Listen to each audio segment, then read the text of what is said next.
Sam Smyers here. Today I want to talk about how to make deep house. We're going to go over how I made my song End Up Like That, which goes like this. How do we end up like that?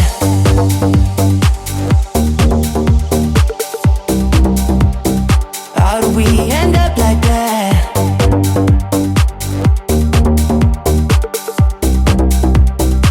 So if you want to know how to make music like that, please go ahead and like this video and subscribe to my channel because that will help you stay updated with future tutorial videos that I do.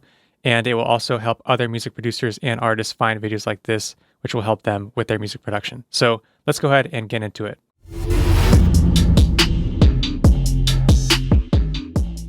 What I have open right now is the demo session for End Up Like That, and I did this in collaboration with Revelries, who are a deep house duo from the Netherlands who I collaborate with a lot. We made this together and then we got a vocalist to sing on it, and this is the demo track, which is what I started with and then sent it to Revelries. They added their own flavors to the track, and then we got the singer on it and then added some more production to it after that. So let me go ahead and play the demo for you. In the demo, I have a placeholder vocal, so I'm going to go ahead and play that placeholder vocal with the demo so you can hear how everything sounded together.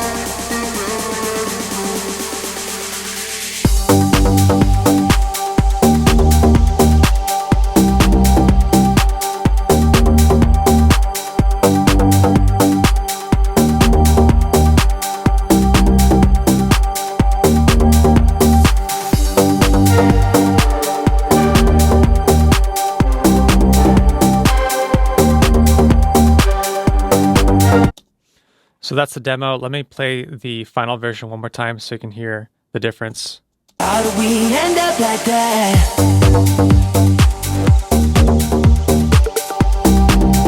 Demo. Final.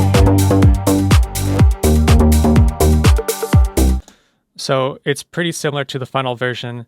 We just added some more things throughout the final version to give it some more texture throughout the whole track. So let me go ahead and start with the drums. I have all of my drums grouped and my instruments grouped. Let me go ahead and turn off this placeholder vocal. So let's go ahead and go through the drums. Now for the drums, I have the kick group. I had originally made the track to be more of a club edit, so I have just a kick and a clap at the beginning here, but we didn't end up using that. So for the kick group, I have it made up of 3 different kicks. So the first kick,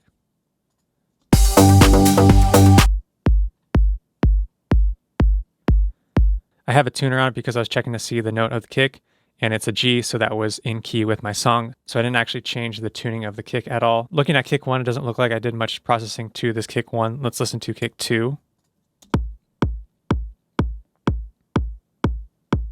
So for kick 2, I'm taking off some of the low end and the high end, and I added this supercharger to give a little bit of a parallel thwack punchiness to that kick. So this is parallel compression.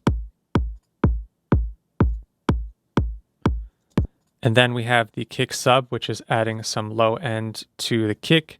And I'm just using the operator playing a sine wave to make a sub, and that is going to be a G note. So that by itself is this.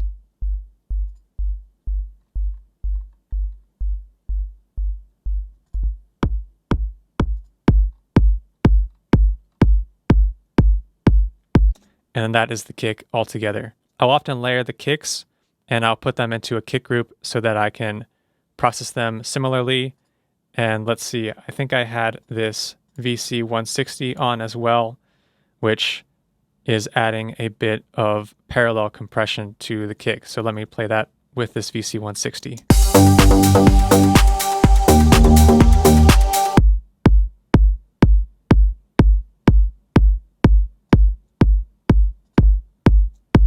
So there you can hear the difference.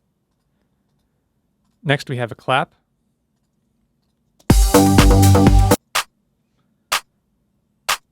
I just have some overdrive on that clap.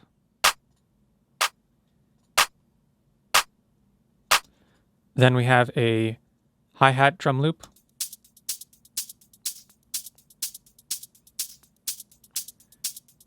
So that all together.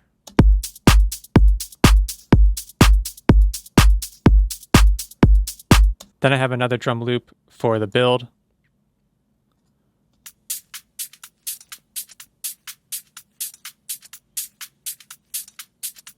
Doesn't look like I had anything on there for the processing.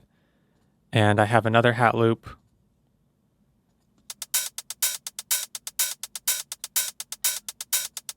Looks like I'm just cutting off some of the low end. I have a 909 hat.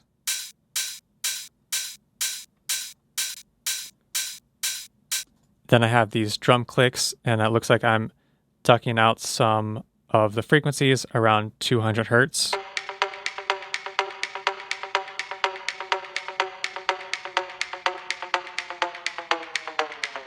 So that's cool because you can hear that the pitch goes down, so it adds a little bit of movement through that whole section. So it starts high and then it goes down through every single bar. So that's kind of a cool way to add a little bit of movement. So let me go ahead and play all of those loops together. These are what I consider the top loops, and I'll usually layer a lot of these together to give a little bit of variation to the hi-hat stuff that's going on in a drop.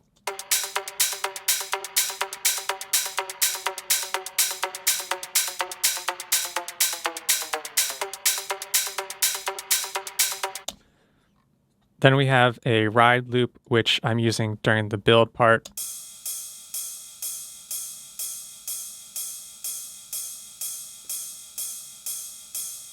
It looks like I used the transient master to add a little bit more sustain to that ride.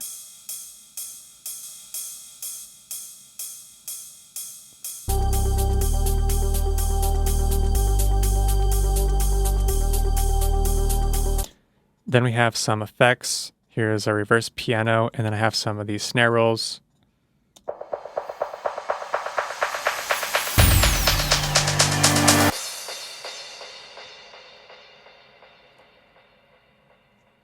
For the snare rolls, it looks like I'm automating the volume. So for the second snare roll, it looks like it was too loud, so I took the volume down.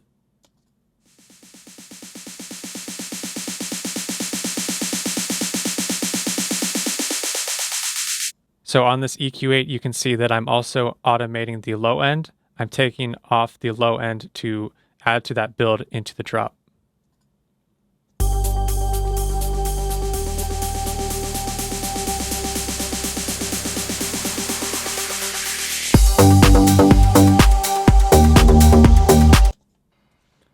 Next are the downlifters. There is a reverse crash going into this downlifter. I don't think I have any processing on that track. Then I have the crash. For the crash, I have a ping pong delay. So you can hear that after that crash hits, the delay rings out in each side of the stereo channels, so left from right. Then we have another downlifter.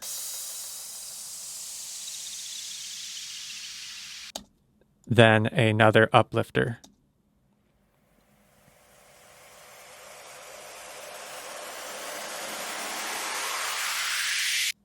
Let's play all those together.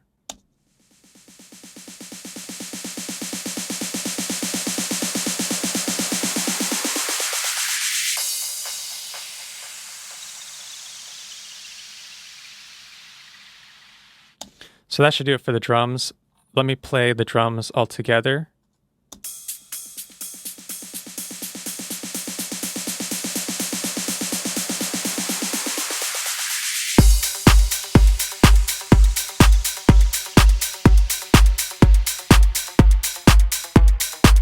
So that is all the drums together. Then we have the instrument group. So for the instrument group, let's go ahead and check that out.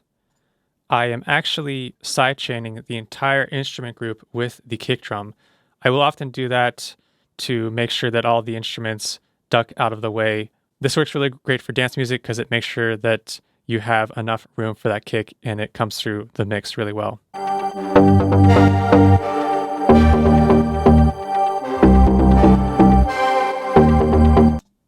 Let's go through the bass group. So I'm activating the bass mono button on the utility plugin and then making sure that everything under 200 Hertz is in mono. I'm taking off some frequencies around 200 Hertz. Then I'm adding this drum bus plugin to give a little bit more transient shaping to this bass.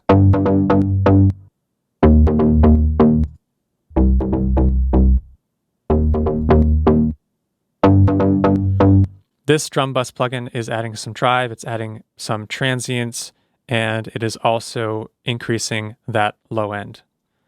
So for bass 1, it looks like I'm taking off some of the low end. I have this JJP bass plugin on. I'm not sure that I actually used it for the final version, so it's turned off. Let me go ahead and play this bass 1 by itself.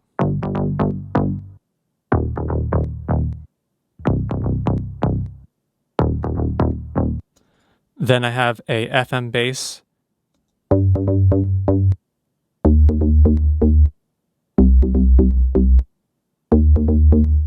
That FM bass is going to be a Sam Feldt preset. Then I have this distorted bass, which I am taking off a lot of the low end, and I'm using this pedal plugin. I'm taking off some of the low end because I already have enough low end from the FM bass and the bass 1. So the massive preset that I'm using for this is going to be the Chocolate Puma bass.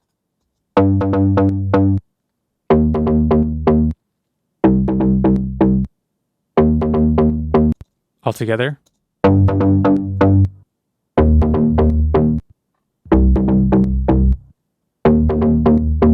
Next, I have this massive synth, which is going to be these synth notes.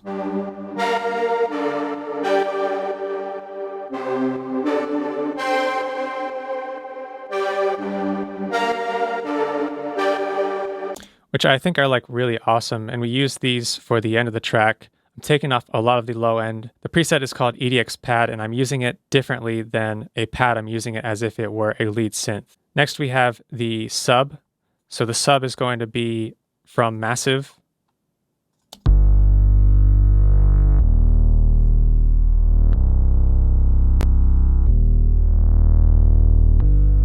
It's called 3-octave sub.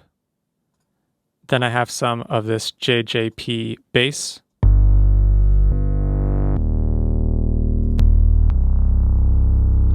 So it's actually changing the sound quite a lot. Then I have the EQ8, and for the EQ8, I am automating the low end so that the low end is being cut off as it gets into the drop.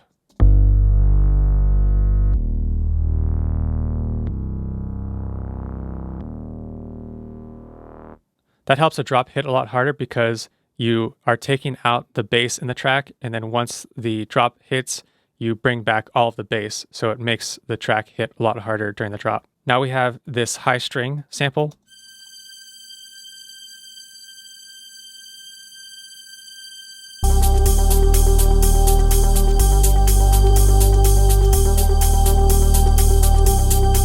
That goes throughout the whole track.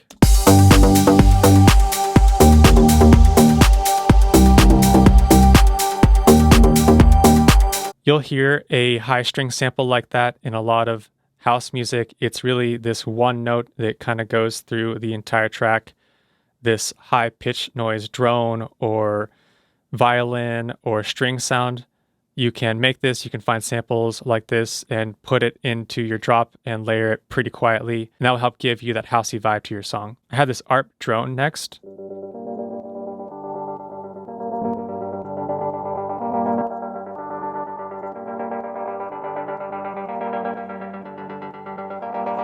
So I'm just taking off a lot of the high end and low end.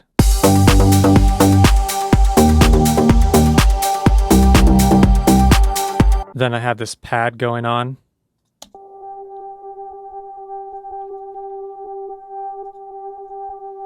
I'm automating the high cut to raise during the drop.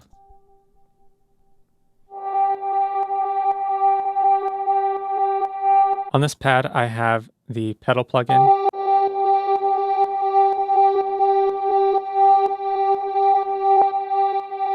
Then I have EQ8.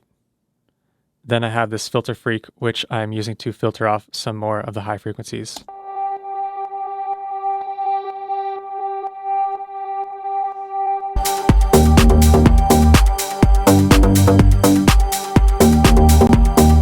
Then I have another ARP.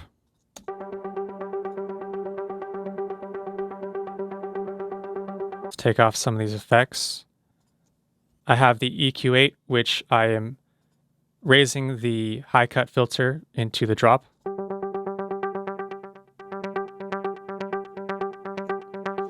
Then I have this guitar amp.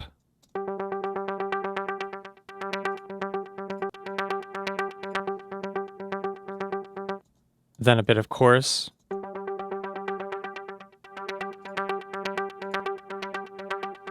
Some reverb.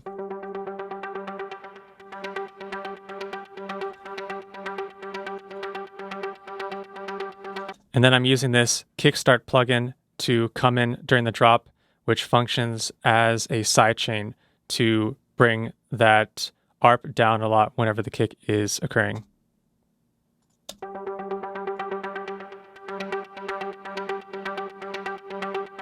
So I have that to automate on during the drop. I am using a lot of these ARPs and pads and drones and strings to add tension to the song. Let's play all these together.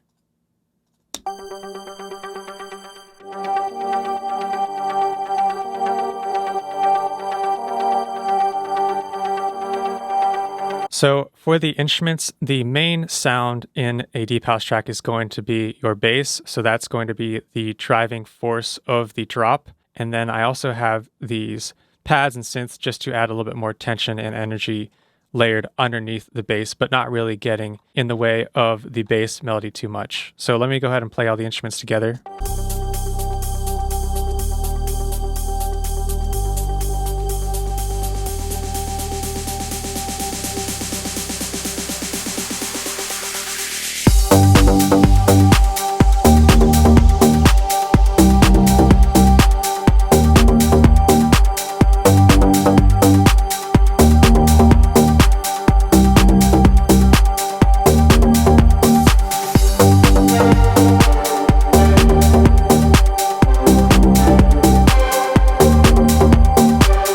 So there you have it, guys. That is how you create a deep house song. If you need help structuring out one of these songs, then always use a reference track. I use Diplo's song Hold You Tight as my reference track to see where he was putting the drop in the track and also where he was dropping out the instruments. So always use a reference track to help you create your songs. Thank you very much, guys, for watching. If you enjoyed this video, please go ahead and like the video and subscribe to my channel because that will help you stay updated with future tutorial videos that I do, and it will also help other music producers and artists find videos like this to help them with their music production. So thank you very much, guys, for watching. I'll see you next time.